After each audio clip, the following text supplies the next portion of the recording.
Hello, Augies Worldwide. I'm Dave Kassler, amateur radio call sign KE0OG, here with another episode of Ask Dave.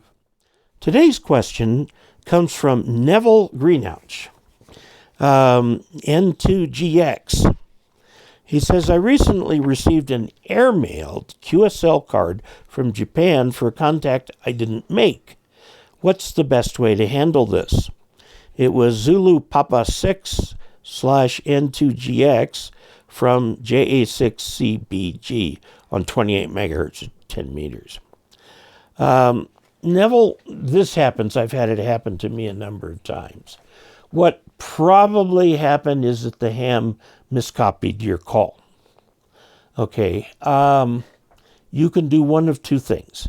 You can ignore it, which is perfectly acceptable, or you can return it and mark on it NIL, which stands for not in log.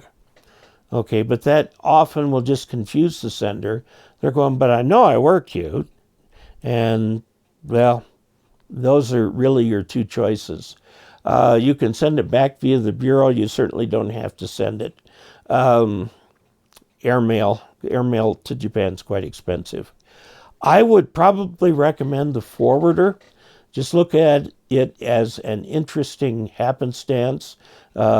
Maybe put it in your pile of QSL cards with an exclamation point on it. Mark it for yourself, not in log, and go from there. I mean, this happens all the time. People do miscopy calls. And like I said, I've had this happen to me a number of times.